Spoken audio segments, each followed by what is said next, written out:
Sadashivasamarambham Shankaracharya Madhyamam Asmadacharya Paryantam Vande Guru Paramparam Vedanto Jnana Diposti Tamunashana Kridyataha Samsara Moksha Kritchaiva Vedantaya Namo Namaha.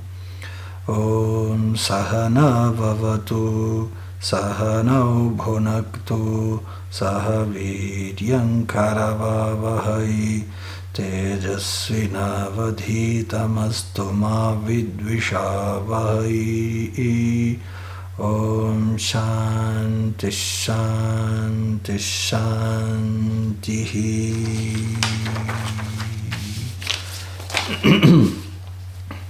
Então nós vimos o contexto literário e também o contexto histórico da Bhagavad Gita. E algumas considerações antes de entrarmos no estudo, sobre o próprio estudo e sobre o contexto histórico, também devem ser mencionadas. E uma delas é a cegueira do rei cego e a cegueira autoimposta da mãe dos 100 filhos, esposa do Dhritarashtra, o rei cego, não é? E então a cegueira do rei não é somente visual, não é somente, portanto, ele não ver, não é somente isso. A cegueira é uma cegueira do Dharma também, e uma cegueira emocional. Ou seja, tanto a mãe quanto o pai dos 100 filhos sabiam muito bem que eles eram maledicentes e que tinham um comportamento e atitudes desprezíveis. E nada fizeram concretamente para os impedir. Portanto, foram coniventes com o comportamento errado, tremendamente errado, dos filhos, comportamento criminoso, não é? E isso é uma dificuldade que os pais têm, que é a dificuldade de corrigir e punir amando profundamente o seu filho, os seus filhos, não é? E no fundo, um rei tem que implementar a justiça. Um governante, a função dele é implementar a justiça, a ordem na sociedade, o respeito e terminar com tudo o que é oposto à ordem, ao crime, certo? Para que a sociedade funcione perfeitamente. Senão é uma anarquia e salve-se quem puder, não é? Então esta é a primeira consideração, não é? Depois, não é? Não há mal nenhum em ter desejos e desejar poder, desejar governar. Então o desejo por poder é um desejo do ser humano. Já vem com ele desde tempos imemoriais. Agora, para conseguir esse poder, e o próprio poder, deve ser lícito.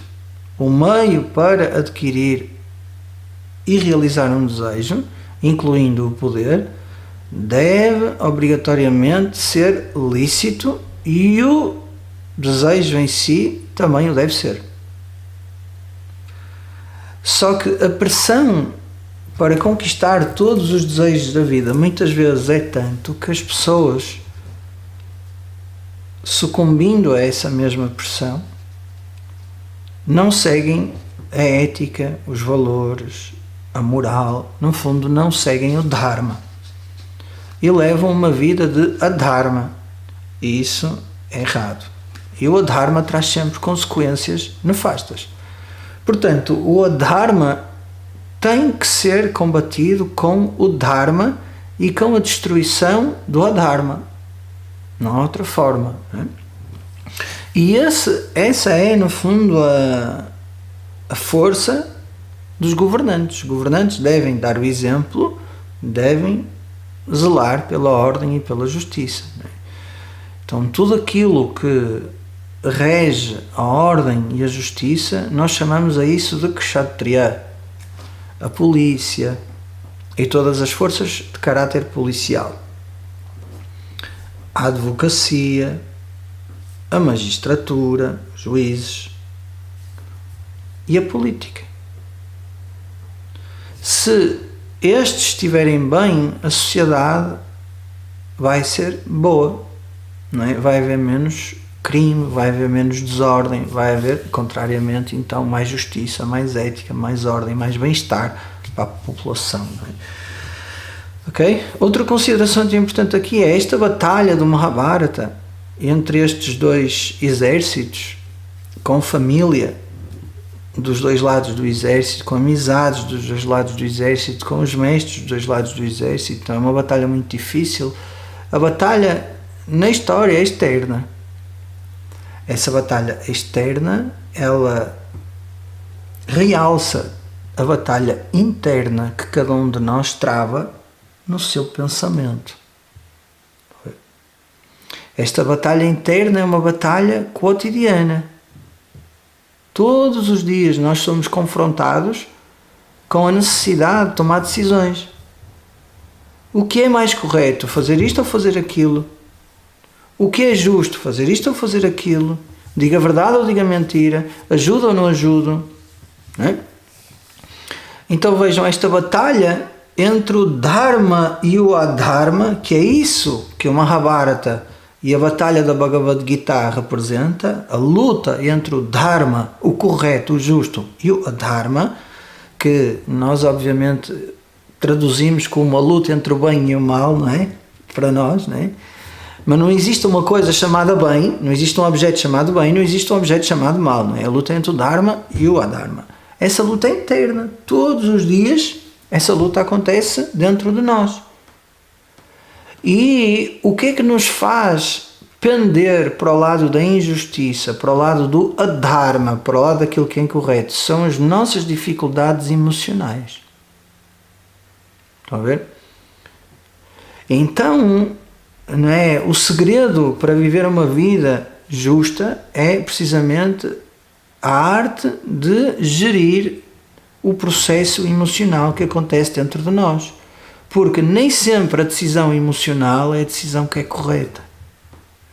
Então, o yogi, ele tem que fortalecer o seu intelecto pensante para não sucumbir à pressão das emoções e tomar decisões que são contrárias aos valores éticos e morais, ao Dharma. Estão comigo? Então, é preciso crescer nesse gerenciamento das emoções.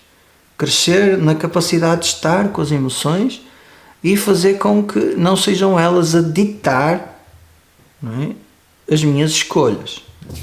Então a batalha é interna, não é? E paradoxalmente, Shri Krishna é o cocheiro de Arjuna, ou seja, é aquele que vai conduzir a carruagem de Arjuna. Naquela altura, as carruagens eram puxadas por cavalos, os cavalos tinham que ser conduzidos.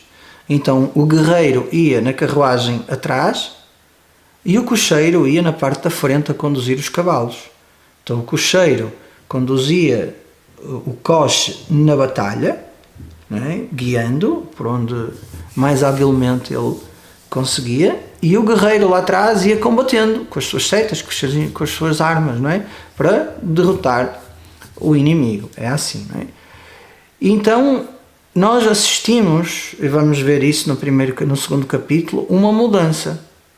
Arjuna tinha Krishna como o cocheiro e depois vai ter Krishna como o seu mestre. Então algo vai acontecer a Arjuna, no primeiro capítulo.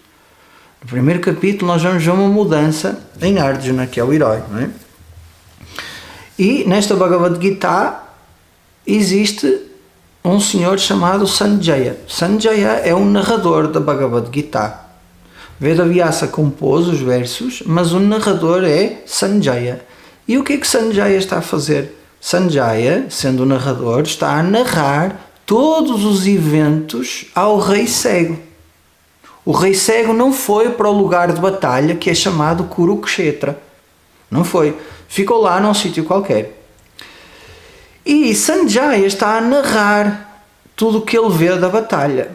Como é que Sanjaya, estando longe da batalha, perto do rei, que está longe do campo de batalha, consegue narrar? Pois é, e aqui entra outro fator muito interessante da história. É que Vedavyasa, antes da guerra começar, conferiu a este Sanjaya, que também era um bom conselheiro, clarividência. Deu-lhe a bênção momentânea da clarividência, que é chamada em sânscrito de Divya Chakshuhu. Então o Sanjaya, na sua mente, estava a ver tudo o que se passava na batalha e ia relatando ao pai dos 100 filhos maledicentes, que era o rei cego, chamado Dhritarashtra. Né? Então aqui ali na Bhagavad Gita nós vamos ouvir o Sanjaya a falar. Não é?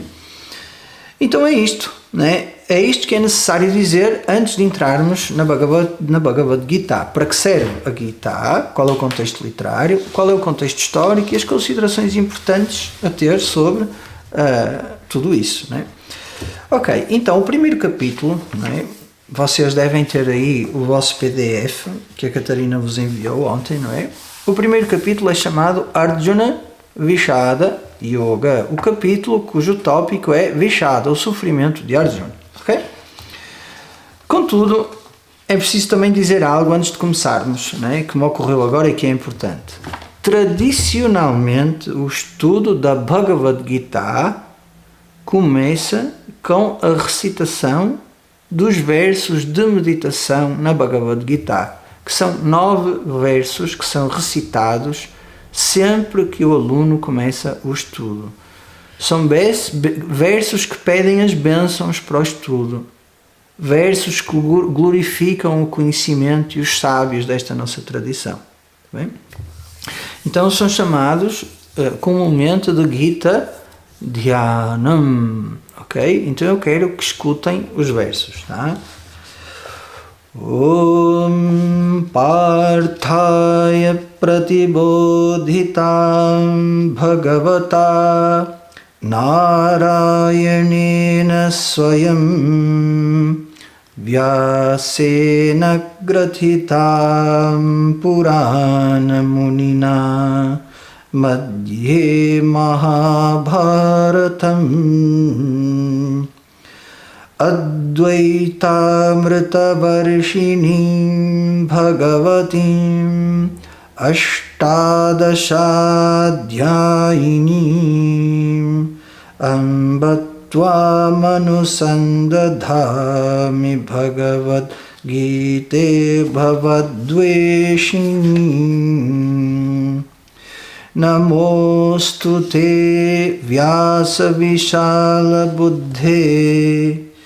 Pullarvindayata Patra Netra Yena Tvaya Bharata Taila Purnaha Prajwalito Jnanamayaf Pradipaha Prapanna Parijataya Totra Vetraika Panaye Jnana Mudraya Krishnaya Gita Mritaduhe Namaha Sarvopanishado Gavaha Dogdha Gopalanandanaha Partho Vatsasudhir Bhokta Dugdham Gitamritam Mahat Vasudeva Sutam Devam Kamsachanuramardanam Devaki Paramanandam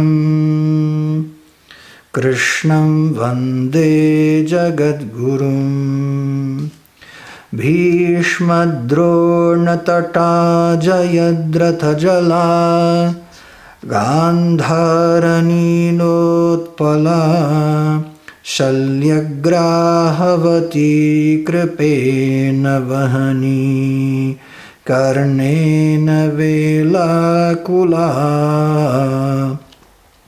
Ashwatthama vikarna ghora makarat uryodhanavartini sotirna khalu pandavairana-nadi kaivartakah keshavah Parasharya vachas sarojamamalam Gītārtha-gandhotkatam Nānākhyanaka-kesaram Harikatha Sambodhana-bodhitam Loke sajjana-shatpadairaharaha Pepiyamanam muda Bhoyad bharata pankajam kalimala pradvamsina shreyase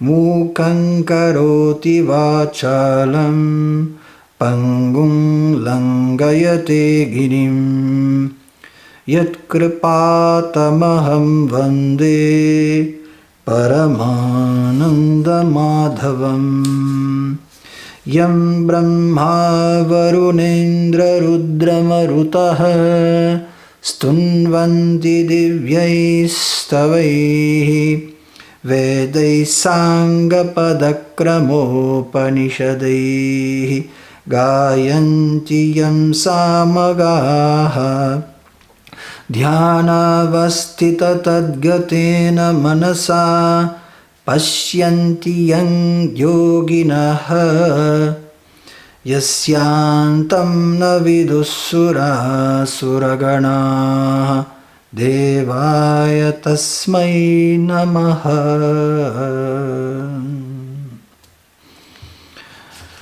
Om Shri Paramatmane Namaha Shrimad Bhagavad Gita Atha Prathamodhyayaha Dhritarashtra Uvacha Dharmakshetre Kurukshetre Samavetayu-yutsavaha Mamakav Pandavaschaiva Kimakurvata Sanjaya Om. Ok?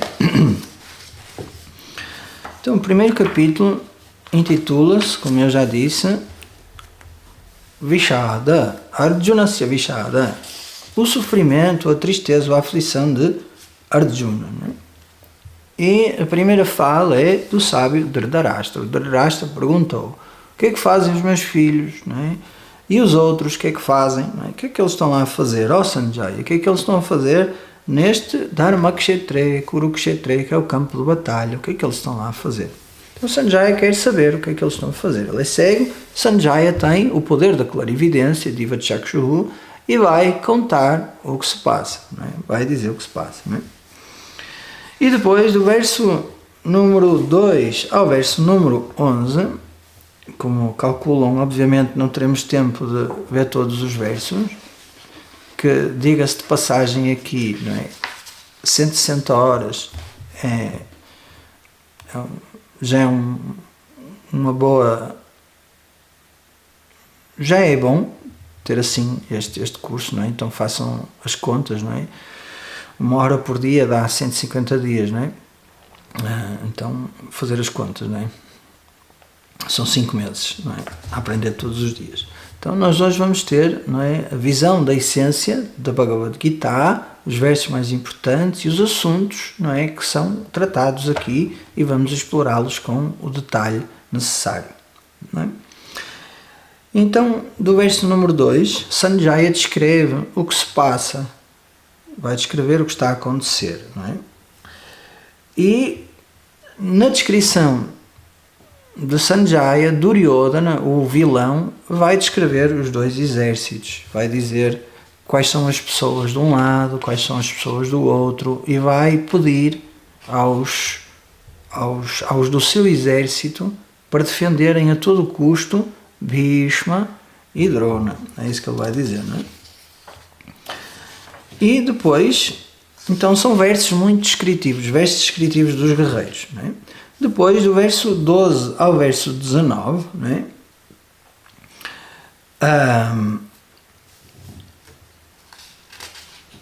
O Sanjaya descreve o soar das conchas, dos instrumentos de percussão e das trompetes que qualquer exército tem. Não é?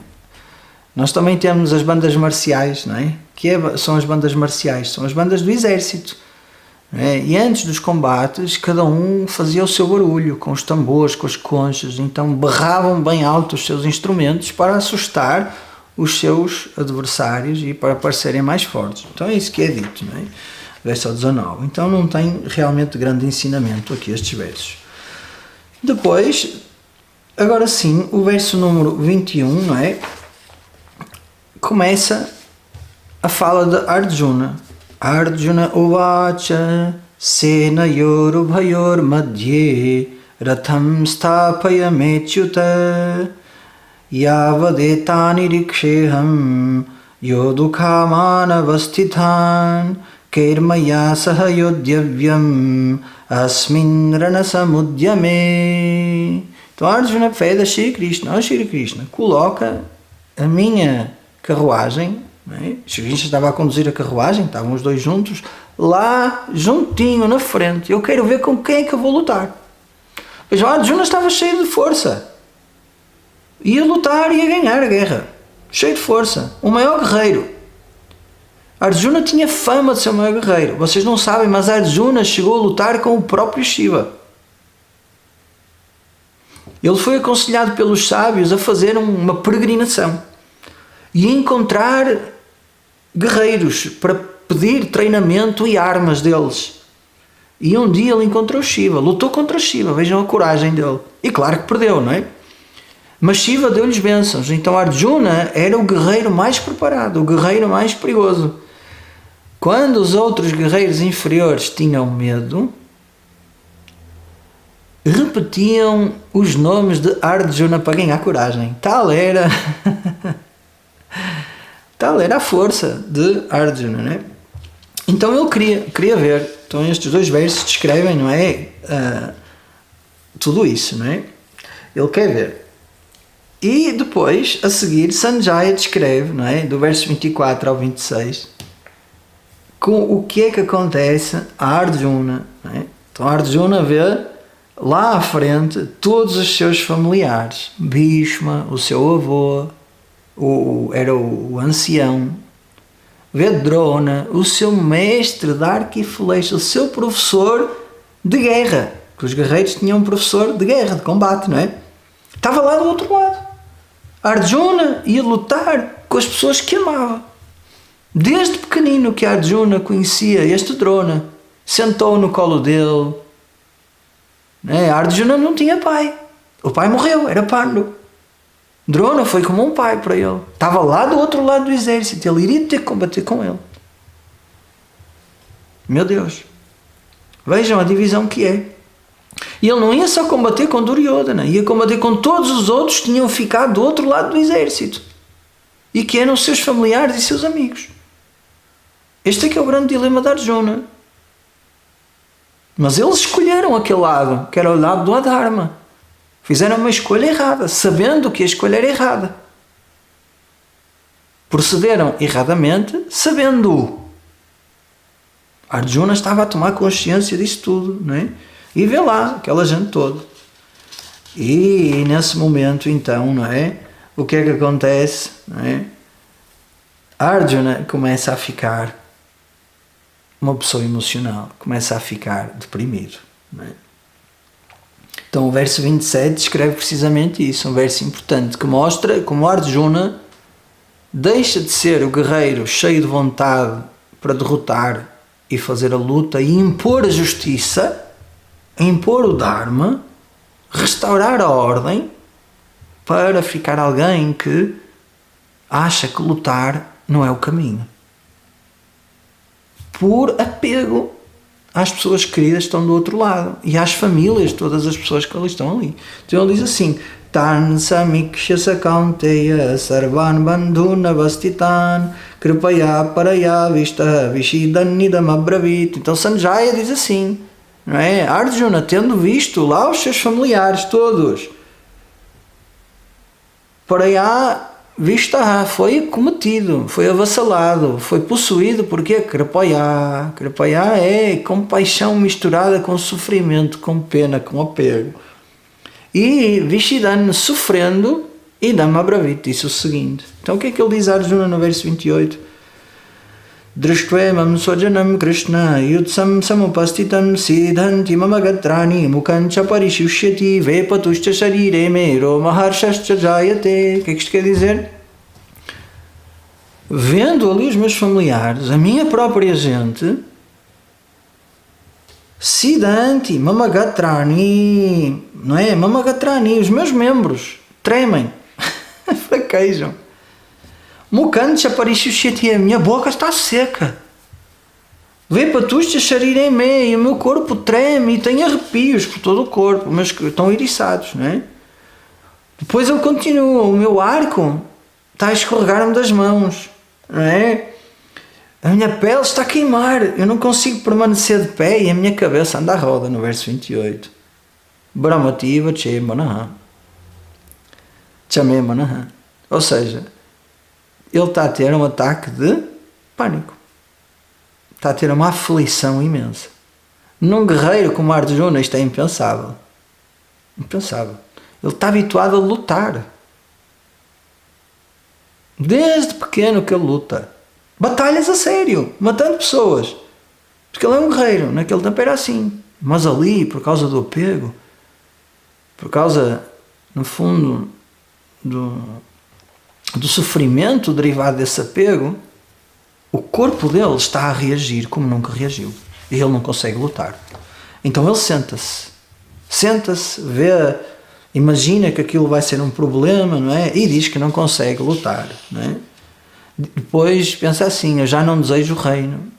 Então Arjuna sofre uma transformação de 180 graus. Ele queria o reino, queria restabelecer a ordem, queria matar Duryodhana e todos aqueles, para o reino voltar a ser justo, próspero, a dharma, não é? Vocês têm que imaginar o Senhor dos Anéis, não é? Lá o mal está a governar. É a era das trevas, a escuridão. Não pode ser. Se ninguém fizer nada, aquilo continua. E assim que ganhar mais força, tornam-se imbatíveis e acabou. O bem não pode deixar que isso aconteça. Arjuna está do lado do bem, é um representante do bem, é o escolhido.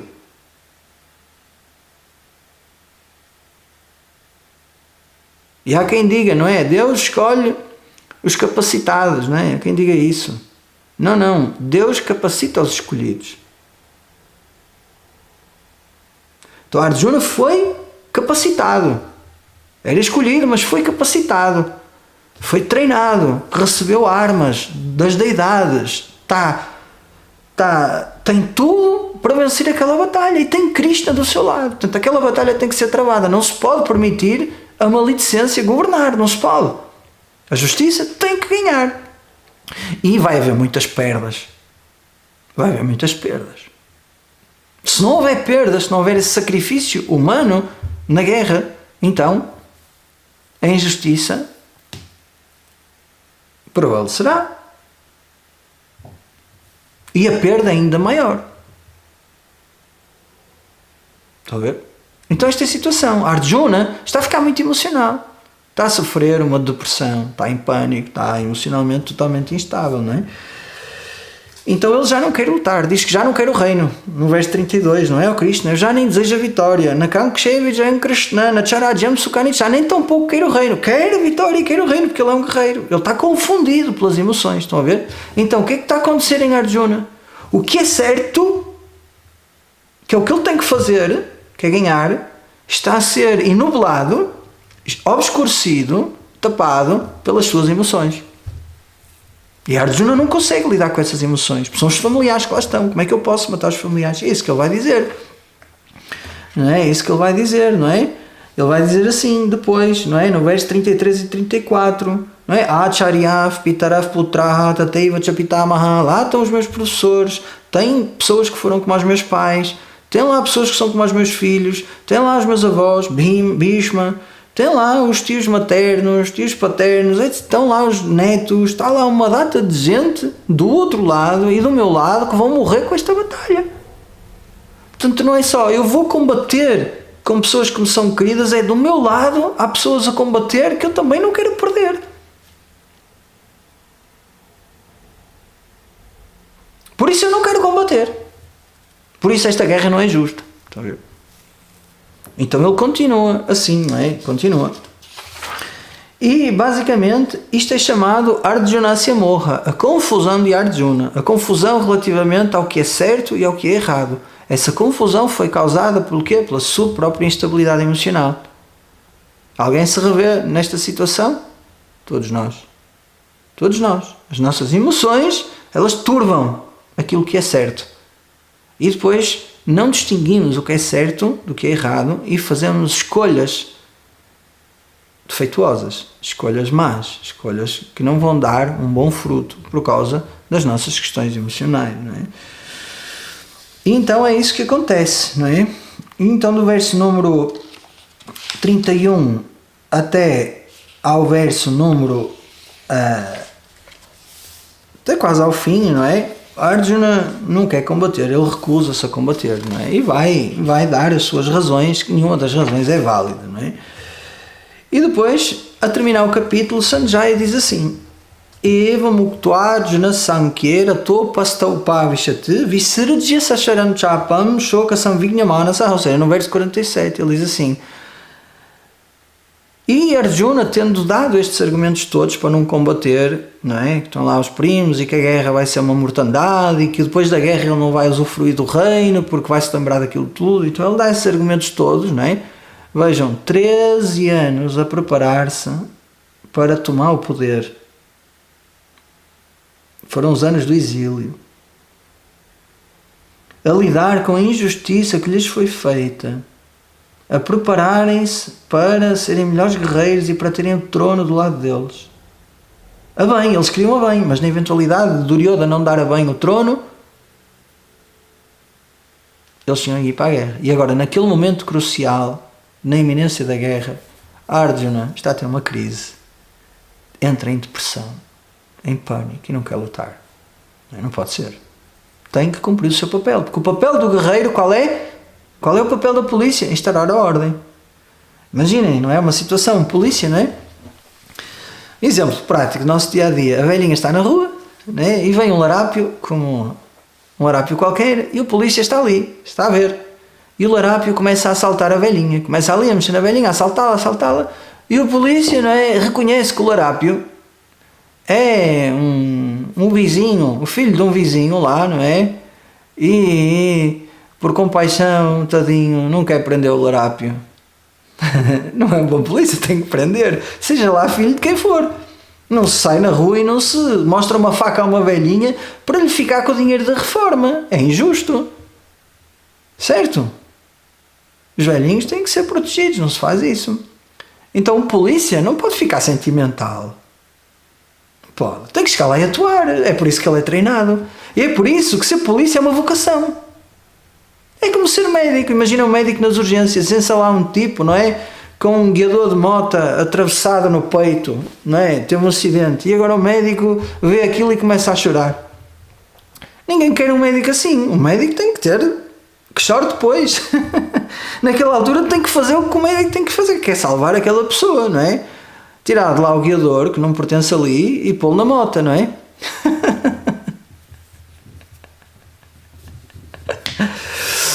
Não é? Tem que salvar a pessoa.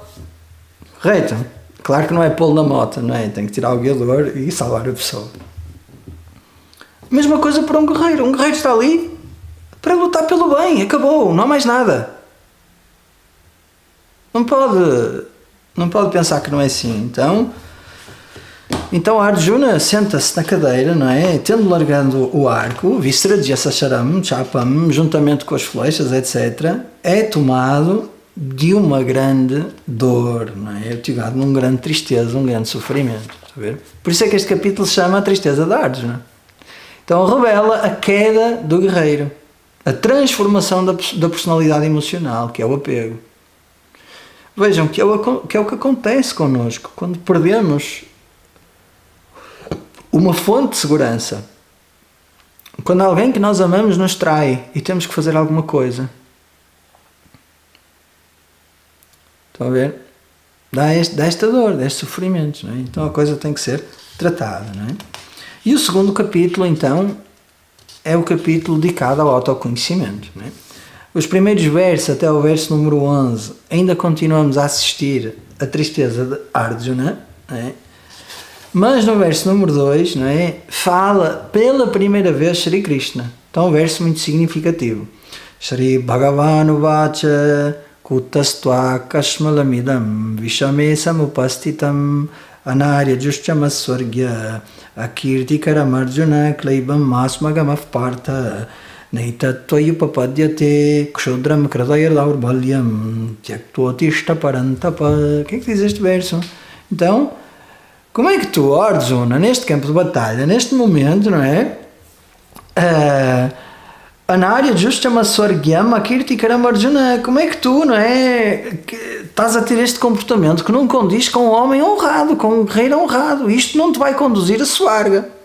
Vejam, o que é Swarga? Swarga é o mundo, um dos mundos por onde se pode ir depois de morrer. Uma das esferas celestiais após a morte é chamada de Swarga Loka. Não é o mundo da Swarga.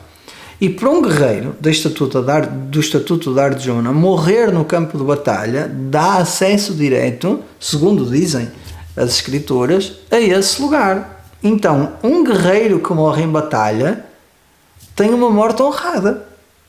E eles sabem isso desde pequeninos. Portanto, na iminência da batalha, dar meia volta e fugir não é digno de um guerreiro. Digno de um guerreiro é morrer em batalha, se tiver que morrer em batalha.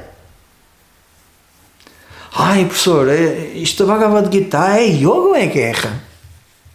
Pode haver esta dúvida, não é? É yoga ou é guerra? Então vejam o nosso próprio organismo. O que é que mantém o nosso organismo saudável? São legiões e legiões que formam o nosso sistema imunitário. São os protetores do organismo, é o sistema imunitário. Certo? Vários tipos de glóbulos brancos. O que é que acontece quando entra lá um inimigo para destabilizar o sistema? Eles unem-se todos e vão para a batalha. Qual é o sintoma da batalha? A febre. Febre indica que o corpo está a travar uma batalha. Ou seja, que a proteção, o sistema de proteção do corpo está a eliminar uma força intrusiva e maléfica para o corpo que eventualmente vai destruir o corpo. Estão a ver? Então a natureza já vem munida de um sistema de proteção, desde o microcosmos ao macrocosmos. Portanto, o sistema de proteção de um país é como o sistema imunitário do corpo humano. Tem que funcionar e proteger o país. Porque há forças que querem destruir o corpo humano. Tem que haver um sistema imunitário. Porque há forças que querem destruir um país, tem que haver uma força marcial que impeça que essa destruição aconteça. Então esse é o papel dos guerreiros. Não é uma coisa antinatural, faz parte da natureza. E os guerreiros sabem que se morrerem em combate, que têm um lugar garantido em Swarga. Então isto está aqui a dizer. E depois Shri Krishna diz assim a Arjuna: Klaibyam mas magamaf partha, não é? Ó Partha, não cedas à mariquice. Klaibyam é mariquice. Vejam, Arjuna está numa depressão e Shri Krishna, que é o cocheiro, ainda não é o mestre, diz-lhe: Arjuna, estás a ser um bocado maricas. Deixa lá essa mariquice. Porquê que Shri Krishna faz isso? Shri Krishna sente que Arjuna ainda não desabafou completamente. Portanto, ainda não está pronto para ouvir o ensinamento. Ainda tem muito para desabafar, ou pelo menos alguma coisa. E enquanto a pessoa não extravasar os seus sentimentos e não desabafar, a pessoa não vai ouvir o que é para ser ouvido. E muitas vezes até acontece que depois da pessoa desabafar, nem precisa de ouvir nada, já se sente melhor. Agora, um à parte aqui, não é? Que é, nós homens, falo por mim, obviamente, temos mais dificuldade em ouvir um desabafo, especialmente quando é a companheira a desabafar, não é? De alguma coisa, porque somos muito orientados para a solução. A companheira está desabafada um problema qualquer e cá na cabeça nós já estamos a desvalorizar o desabafo porque estamos a pensar na solução. Acontece que ela não quer solução nenhuma. E aqui é o erro que acontece em muitos casais. Ela só quer desabafar. Não é solução nenhuma, não temos que dar solução nenhuma. Às vezes sugerir uma solução faz com que outras pessoas se sintam incapazes de solucionar o problema. Ainda pior, ela só quer ser ouvida. E compreendida no que está a sentir. Ser compreendida relativamente ao que está a sentir.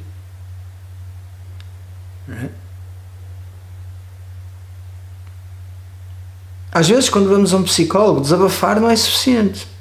Ele tem que nos dizer o que fazer.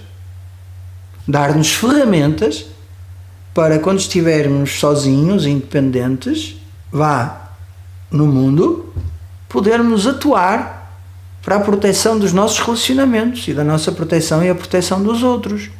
Imaginemos que a pessoa é irascível. Ou seja, a emoção mais comum nessa pessoa é a irritação ou a raiva. É chato para a pessoa. É chato para os outros. E é chato para os relacionamentos.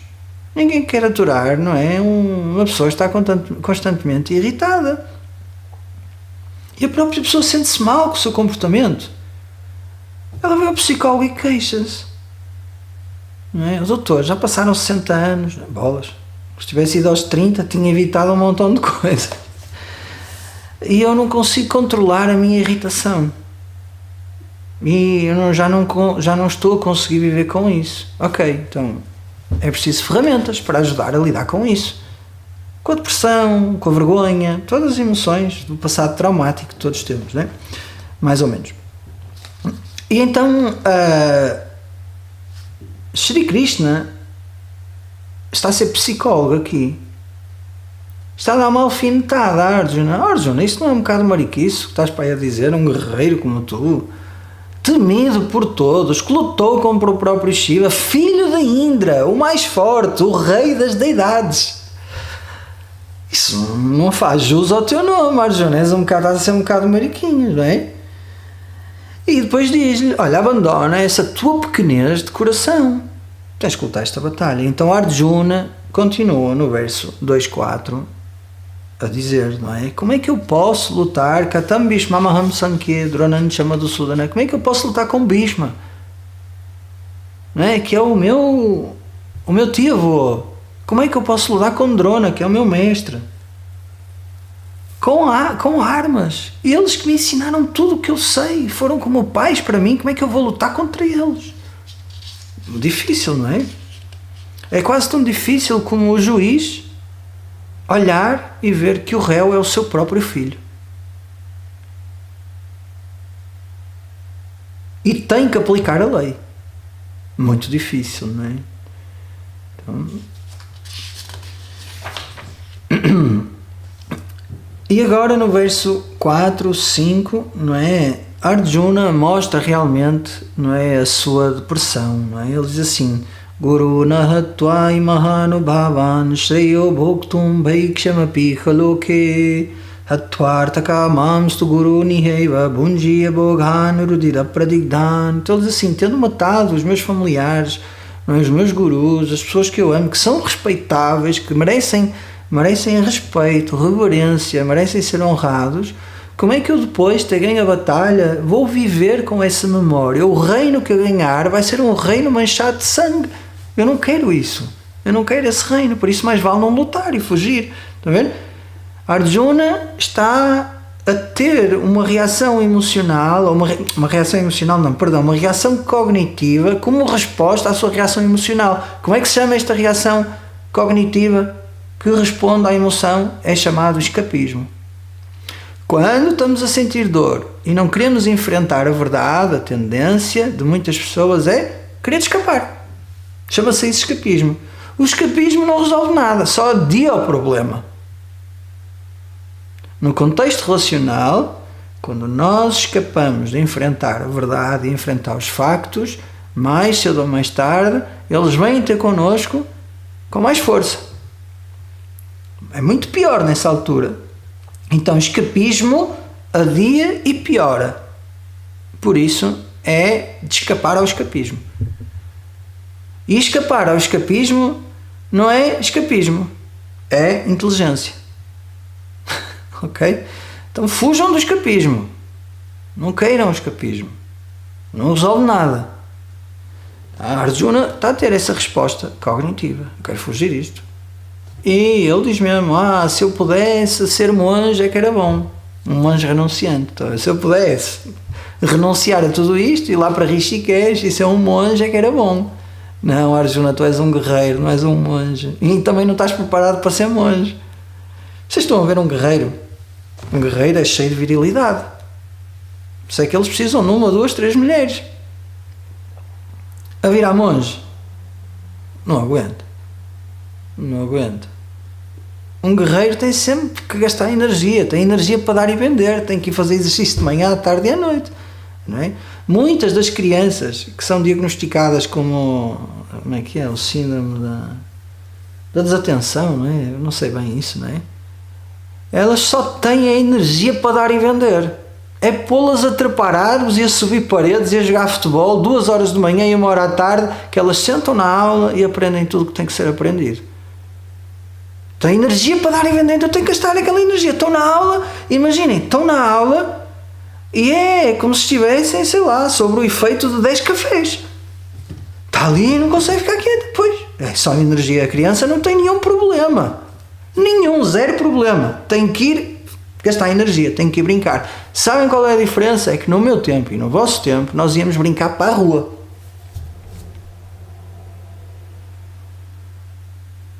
Eu chegava à casa das aulas, fazia o trabalho de casa, lanchava, fazia o trabalho de casa e depois ia para a rua brincar.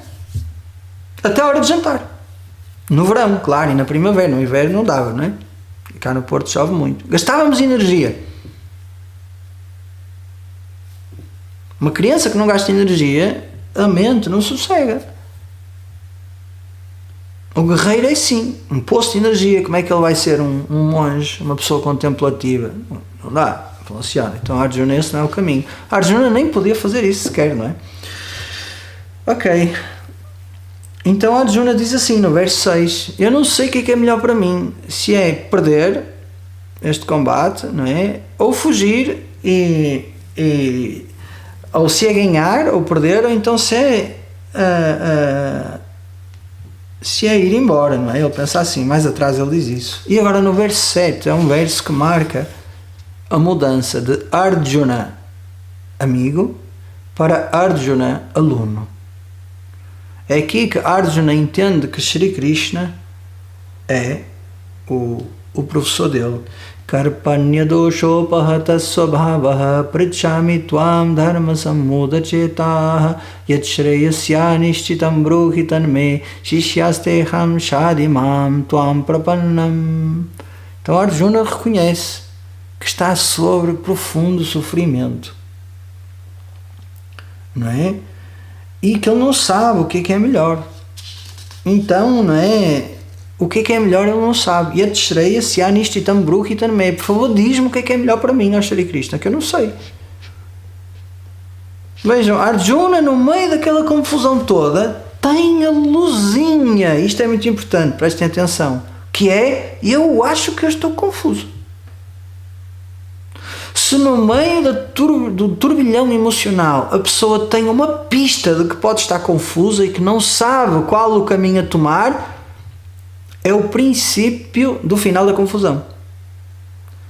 A pior confusão é quando a pessoa está confusa e acha que tem a certeza. E geralmente quando estamos sobre o efeito das emoções, é assim que nós pensamos. Não, porque ele errou, não sei o que mais. Eu assisti a isto durante a pandemia, com a história das vacinas.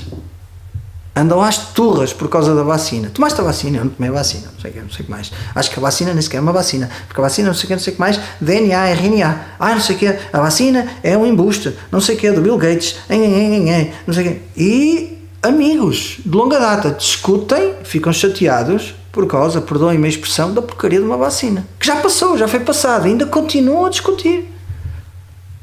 Agora temos outra questão, Israel e a Palestina. Não, porque Israel, não sei o quê, os palestinianos também, não sei o quê, o islamismo, não sei o que mais, e as pessoas fragmentam-se, polarizam-se. São as emoções que causam essa fragmentação e a polarização, não é uma visão de género clara do que está a acontecer. Visão clara do que está a acontecer, ninguém sabe ao certo o que se passou com as vacinas, nem mesmo os médicos.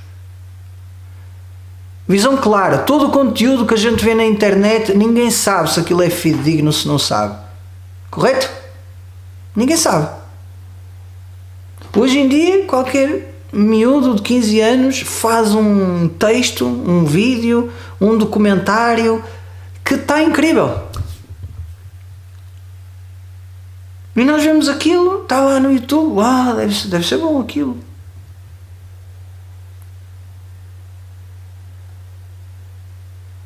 E não é necessariamente verdade. Também não sei se é mentira. O que eu estou a dizer é que, ao certo, o público, de uma forma geral, incluindo as altas hierarquias da medicina, não sabem o que se passou porque eles próprios ficaram baralhados e divididos. Dentro dos hospitais houve médicos que defenderam tomar, médicos que defenderam tomar. Portanto, eles próprios também não sabiam o que estava a passar. E toda a informação que vem para nós, dos órgãos de comunicação social, da internet, etc., que credibilidade tem aquilo? Quem sabe? Acredito que dentro das empresas farmacêuticas há muita gente que também não sabe o que se passa, porque a informação ela cai a conta-gotas e a hierarquia abaixo. Os de cá de baixo não sabem o que é que se passa lá em cima. E os que estão no andar de baixo só sabem o que os do andar de cima lhes contam. Portanto, ao certo, poucos que estão lá em cima sabem o que se passou e eles vão dar uma narrativa que é a narrativa que lhes é conveniente. Sempre. Portanto, ao certo, nós nunca sabemos. Relativamente ao problema da Ucrânia, porque é que eu vos estou a dizer isso? Que é saudável não cederem a polarizações no vosso núcleo de amigos. Não cedam. Não cedam. Nós não sabemos onde está a verdade, especialmente nos dias de hoje. Mesmo depois de tribunais internacionais terem decidido, ainda assim não sabemos onde está a verdade. Atenção. Ainda assim. Porque hoje assistimos a oligarcas no poder. Grandes empresas que controlam a política. Controlam os meios de informação. Controlam tribunais. Hoje em dia o poder não é transparente, está muito corrupto. Então, tomar posições baseadas numa narrativa que não sabemos se é fidedigna é um erro crasso. Então a gente não toma nenhuma posição. A posição é, ok, eu leio dali, há argumentos válidos dos dois lados, mas eu não sei onde está a verdade e também não preciso de saber, já passou. Já passou. Com a Ucrânia é a mesma coisa. Com Israel é a mesma coisa.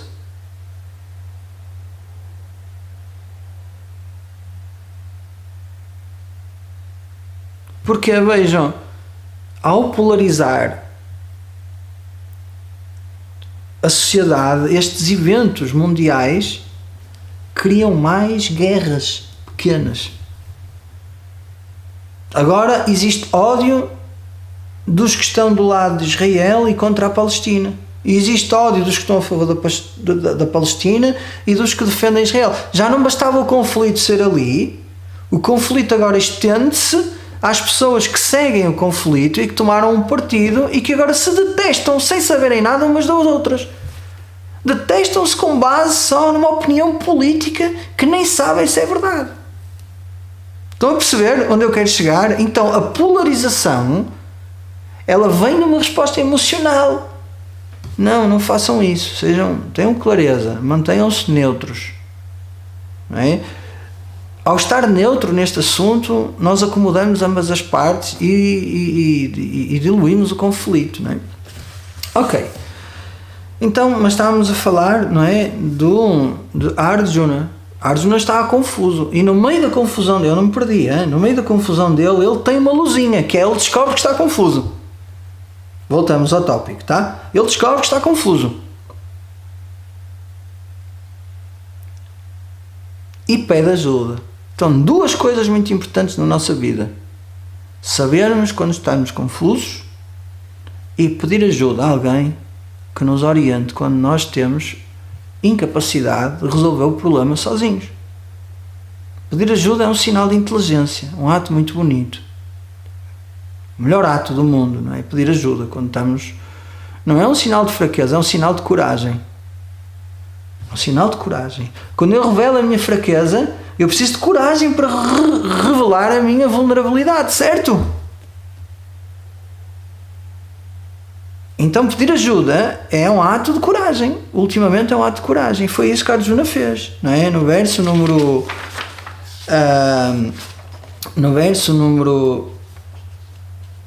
7 ele pede ajuda.